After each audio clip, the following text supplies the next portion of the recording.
Welcome everyone to Pairumani, Bolivia. A quiet little village just under an hour away from Cochabamba, and nothing much happens here. And maybe that's exactly the charm. People here drink chicha, chew coca, play cacho. It's calm, slow, and you won't see many people around. I think I was the only one staying at the hostel here. And on the way here, riding the Trufi, I saw some huge green gates and a tall wall. And apparently behind it lies a strange old villa, once owned by the richest man in Bolivia's history. Right now, I'm on my way to the mansion. I'm gonna have to go down this hill. I think it's gonna be quite a walk, but I don't know. Let's see.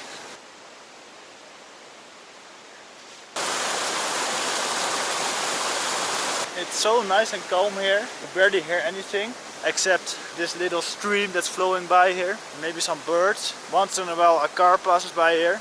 Maybe some barking dogs. But not really a lot else. Just walking down the hill, I see this big pole alongside a little side path. And hanging on the pole is a big doll or whatever it is. I assume it is here to scare away some birds. I hope it's not here to show what they are doing here to gringos. Maybe that's the reason why it's so quiet here. They hang gringos here on poles.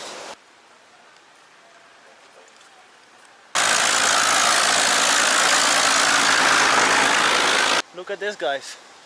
This looks like straight out of a fairy tale. So many different colored flowers, a bit hilly, some small trees. I saw some birds flying through here. It really is, I don't know how to describe it, but really calm, quiet, like a fairy tale. And a place where I would like to be when I'm 70 years old, have a small house. And it's not just over there. I mean, if I cross the road here, see it again. A really nice green garden. And if you are in Cochabamba, the city close here, there's no way you're seeing any of this. But just outside of the city, it's like you've entered another world basically. There might be more dogs in Pairumani than people. I've seen a whole lot of dogs here. My second cow already over here, but people, just a few. Let's get something cold to drink over here, if there's someone here. Buenas. Buenas tardes. There's no one answering. Buenas tardes. Hola. ¿Sí? Sí, hola. ¿Tiene, está frío su Coca-Cola? Sí. ¿Sí? Una botellita chiquita, porfa. Ya. ¿A cuánto sería? ¿Estos? Estos fríos, porfa. Lo mismo, sí. Sí. ¿A cuánto es? Están 3 pesos. ¿Cuáles flores tenías? ¿Cómo? Las flores que tenía, Sí. ¿cuáles son? Las pompones amarillos son. Pompones amarillos, son muy lindas. Sí. ¿También hacen algo o son puro para decoración? ¿Cómo? ¿También hacen algo las flores o son solamente para decoración? Para la decoración. Ah, ya. Ahora para el Día de la Madre es lo que van a llevar. Ah, por eso es. Sí. El Día de la Madre. Muchas gracias. Chao. Cold bottle of Coca-Cola. As they say here in Bolivia, salud. I don't know how they say it in Quechua. I'm gonna have to learn that. How to say salud in Quechua. Really nice. But look at this. This is a strange building for a small village like this.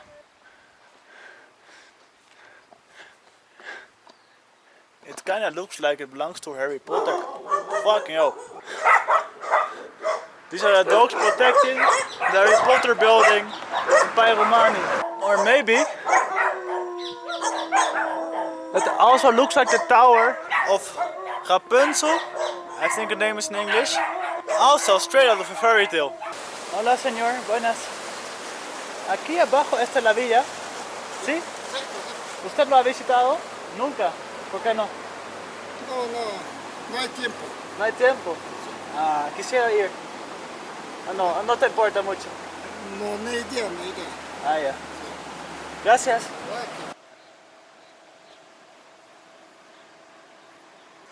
Hola, ¿cómo están? Ahí abajo está la villa. ¿Sí? ¿Lo han visitado ustedes? ¿Nunca? ¿La villa? ¿Es lindo? ¿Sí? Bien. Chao. ¿Qué pasa?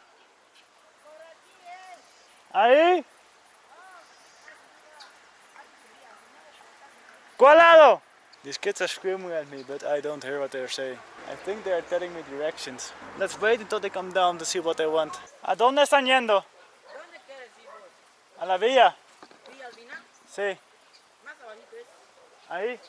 Sí, hay un letrero dice Villa Albina. Ah, ya. ¿A dónde están yendo ustedes? Aquí esperan Trufi. Ah, Tufi están esperando. Ah, ya. ¿Está muy lejos? Bajas nomás hasta por ahí. No es muy lejos. No? Gracias. So, getting helped here by the local youth of Pairumani.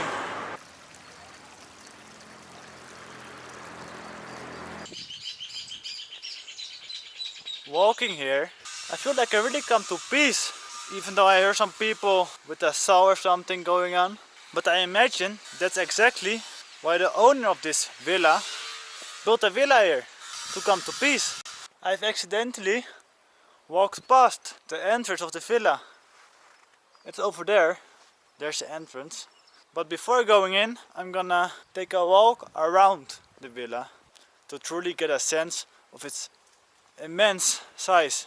These walls are quite tall, and on top of it there's broken glass. I don't know if the guy who lived here himself put it there, or that they have put it here later, but either way it doesn't seem too welcoming. People here also use the walls to declare their love to people. Te amo Angie, contigo siempre, lo que con nadie nunca. Angie and Harold. Harold isn't the most Bolivian name, but apparently there's a Bolivian named Harold.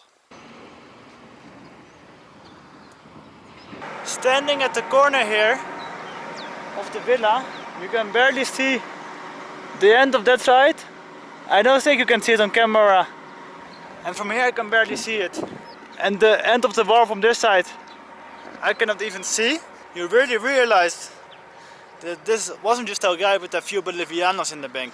It was the kind of money that you don't just buy a house, you buy silence, power, and maybe even a few politicians. Especially this side of the wall has fully been drawn on. Paraguay, more Paraguay, I don't know why. Get married with me, I love you. I don't know, Romale. I can't read it. Te amo mi viejo. Do you want a daughter? And he said yes. So maybe these people have together made some new Pairumanis. Maybe now there are finally more people in this village than there are dogs. He actually might have liked a bit of attention too, because this big open gate giving you a full peek into his garden is not exactly the most humble or subtle thing to do. If you look closely here in the metalwork, you'll see the letters S.I.P. Those are the initials of Simón I Patiño, the richest man in Bolivia's history, and at one point one of the richest men in the whole entire world. Let's get in here. I don't know if I'm allowed to, but I think so. It's strange really, out here in the middle of this sleepy Bolivian village, and suddenly you're standing in front of something that feels like it belongs to the south of France. It's a really big contrast with this wall that goes all the way around it, the big huge green gate. If I'm not mistaken, I also saw some palm trees inside. It really feels like it shouldn't belong here. Everything in this village is small, cute, and feels local. And this doesn't feel local at all. Alright, let's get in to the mansion. Just a bit further down this big green path, flanked by some big green trees, should be the entrance. Look at this path here, wow. What the fuck? So many palm trees, it's huge. It's like Versailles, you know? Palms on either side that are really tall. And over here you have the entrance to the mansion. Let's get in. Buenas tardes. Buenas tardes. ¿Quiere visitar? Sí, porfa. Hacia la boletería. Ahí paso? Sí. Ah, yeah, gracias. They didn't lock it, so you can just go in. But I do have to pay an entrance fee. Buenas tardes. ¿Cuánto es la entrada? Visita guiada a la casa está a 20 y solo jardines y cafetería está a 5 bolivianos. ¿Y sin guía? Sin guía solamente sería jardines. Ah, ya, y necesito una guía para entrar a la Sí. casa. Sí, Ahí va. un guía que te explica todo dentro de la casa. Entonces, de 20. ¿El de 20? Sí. Gracias. Pase nomás. And just like that, I've crossed the line from dusty paths, cholitas selling charque, and dogs with questionable hygiene, to this huge estate straight out of some rich Bolivian guy's colonial fever dream. In 20 minutes, there's apparently a tour. I don't know if I'm gonna go. I might. But first, let's take a walk through his garden. While walking through the garden, let me tell you a bit more about this guy. Simón I. Patiño. Born in the 1860s, depending on who you ask, because his early life is a bit of a mystery, was born to a pretty normal family, nothing too wild. Fast forward a few decades, and boom, he's one of the richest men on earth. How? Tin.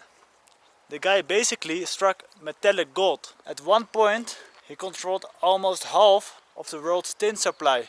That's not just rich, that's I built villas and I never visit them rich. And the craziest part is that he didn't even mean to find tin. At the time, Patiño was working for a Bolivian mining company, mostly dealing with their finances. One day, he took a piece of land as a payment for a $250 debt. But the piece of land seemed like nothing but just a useless piece of rock. The company wasn't impressed. They fired him and made him pay the debt. But lucky enough for him, he was allowed to keep the piece of land. At first, it seemed worthless. But during a dig, by accident, he struck one of the biggest tin veins in the whole entire country. It's like planting potatoes and finding gold. Suddenly, this no-name accountant became El Rey del Estaño, the Tin King. Was he a self-made man? Sure, but he was also a man who quite literally stumbled into a fortune while digging into dirt. While Bolivia was flipping presidents like pancakes, Patiño was busy building an empire. And not just here. He had mines in Malaysia, banks in Europe, and probably also a guy who tied his fucking shoelaces for him. And this wasn't even his main house. He mainly lived in Europe. This was just one of his spares. This part of the garden, they are not maintaining too well. They have a football pitch here. I suppose this is for agriculture, so that's okay, but that part is really like well maintained. I suppose they just don't have the manpower to take care of the entire garden, so they just do a part of it. Usted trabaja aquí, ¿no? Sí, Sí, ¿por cuánto tiempo ya? 14 años. 14 años. Sector atendemos. 6 personas aquí adentro. ¿Cuánto? 6 personas. 6 personas están manteniendo el jardín. Ah, es mucho trabajo, ¿no? Sector. Tengo yo hasta la puerta. Ah, cada persona tiene su propio sector para mantener. ¿Y la casa está manteniendo también? Y Solamente el otros jardín. son allá adentro. Adentro está manteniendo. Otros son. Ah, Yo de Cochabamba vengo. ah ya. Cochabamba. Sí. Cada día. Sí. Ah, qué bien, gracias. Hasta luego. Hasta luego.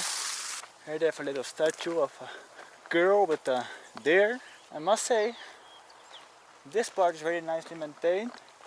And that part is, I won't say badly maintained, because I suppose they are just doing other stuff with it. But it's not maintained in the style of the house. I think my tour is about to start, and then I can go inside the house. This is his old swimming pool where Mr. Patiño used to be swimming, and now they're using it to get water out of it so they can give water to the garden. I feel like the garden has been maintained really nicely, but the pool and this fence and the house, not too well. There's a lot of paint peeling, cracked walls, but I've stayed at worse places, like El Alto. They can definitely take offense to that one.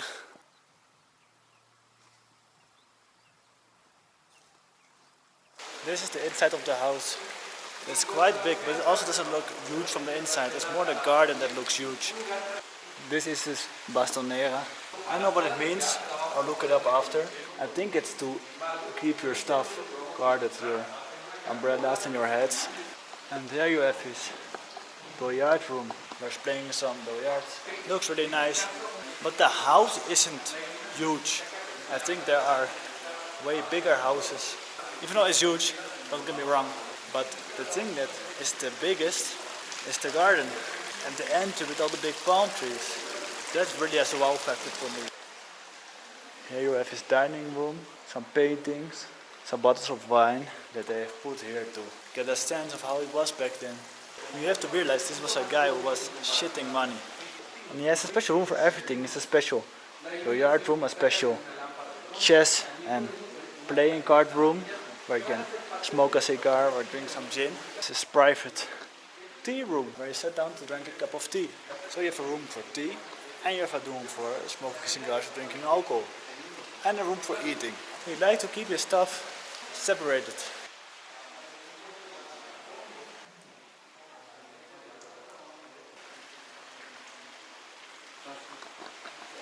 I don't even know what this room is for. Tocador for ladies. I don't know what a tocador is. I'll look it up after and I'll put it here what it is. But it was a desk from his wife, Doña Albina Rodriguez de Patiño. It's really colonial. There wasn't too much attention for its Bolivian heritage. It feels really European here. And this here was his own desk, his own office. This is the place when he would be in Bolivia, where he would be making his billions. Well, in that time it was millions of euros, but in today's market that would be the equivalent of billions of euros. ¿Hay peces? Amanecer. ¿Son de acá? Sí. ¿De coche o de dónde? De coche. De coche. ¿Vos de dónde eres? ¿De Holanda? Ah, sí. Sí. ¿Me gusta la casa? Sí. Sí. Lindo, ¿no?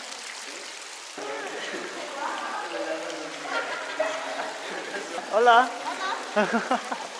I'm just thinking to myself, would I myself like to live in a place like this with so much space? And I think the question for me would be with how many people I would live here. Because if I would be here alone, I think it would feel really lonely because you want to share your wealth. But if you live here with your family, your parents, your partner, your children, maybe nephews, aunts, uncles, some really close friends maybe, then I think you can have a great time here. You can have your chefs prepare some incredible dinners, you can play around in the garden, you can play some games, cook yourself if you want to, you can do whatever you'd like. And I think it would be great. Being alone here would get really lonely. I like it. I think there are definitely people that build worse houses, but that's my opinion. I wonder what you guys think. Let me know.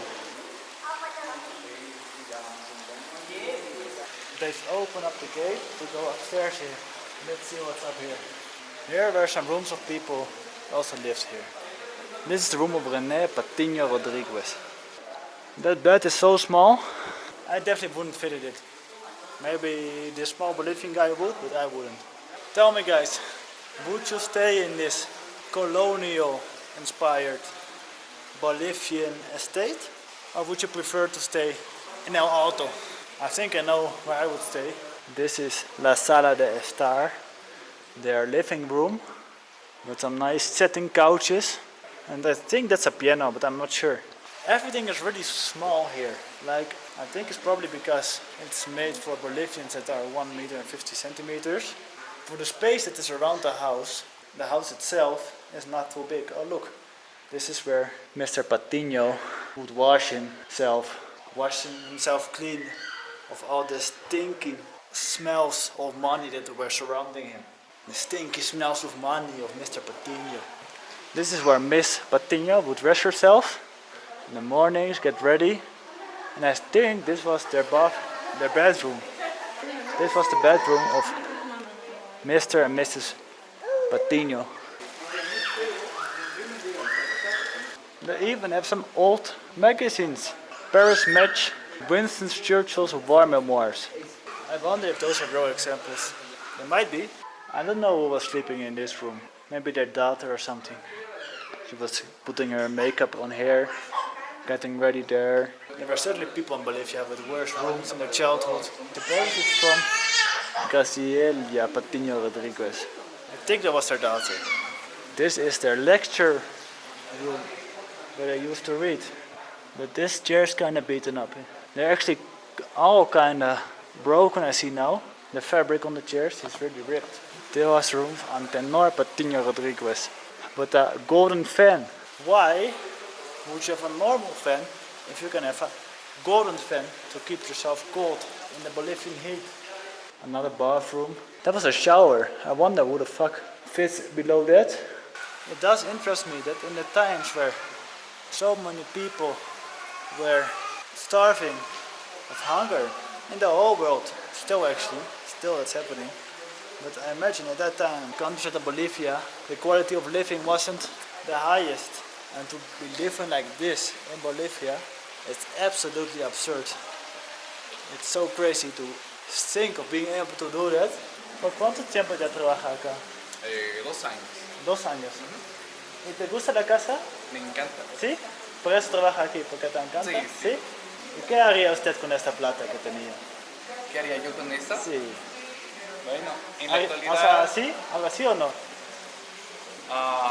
En la actualidad no sé, es muy complicado. Sí, ¿no? Sí, la cuestión, al menos a nivel Bolivia, pensando tal vez muy del área local, Ajá. sí sería hacer inversiones de diferente manera, Sí. pero sin dejar el factor, algo que me encanta a mí, el factor animal. Animales. Ajá. O sea, si tuviera la posibilidad de tener algo así de grande, Ajá.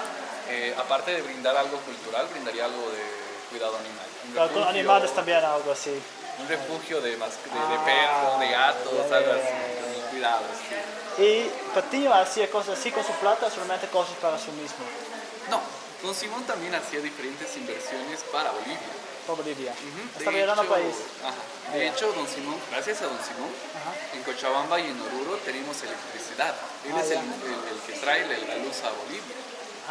Aparte de eso, también llega a traer diferentes cuestiones tecnológicas, tanto a nivel guerras, porque en su tiempo Bolivia era uno de los pioneros en cuanto a material armamentístico, ¿no?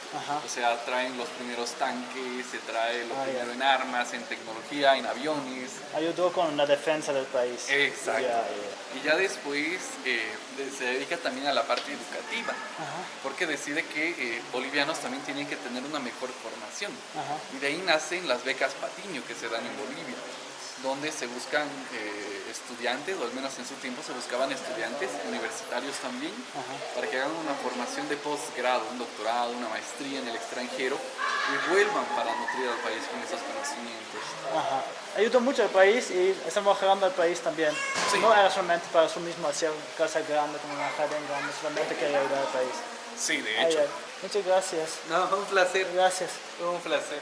So apparently he also did some good stuff, and I mean, you can't blame him for building something like this. I imagine a lot of people who are like, how can you have a house like this in a country so poor? But you also understand, but hearing this guy, he did also do that. But I mean, it's also probably to keep his status and a good name, you know? That makes sense. But yeah, interesting stuff. Let's take a last look at this garden. So yeah, a forgotten thinking, a slowly crumbling Bolivian Versailles, and a village with more dogs than people. Pairumani probably isn't winning any tourism awards anytime soon, but the air is fresh, the locals are friendly, and the charca I ate yesterday was really nice. Patiño built empires, bought half the planet from Bolivia to Malaysia, but now his legacy is guarded by some walls with some graffiti on it and a couple of sleepy cows surrounding the village. Stay curious, follow suspicious green gates, and maybe don't trust or do trust suspicious land deals for $250. I'll see you guys in the next one, and I'm gonna take a last look at this building over here where maybe his employees were living.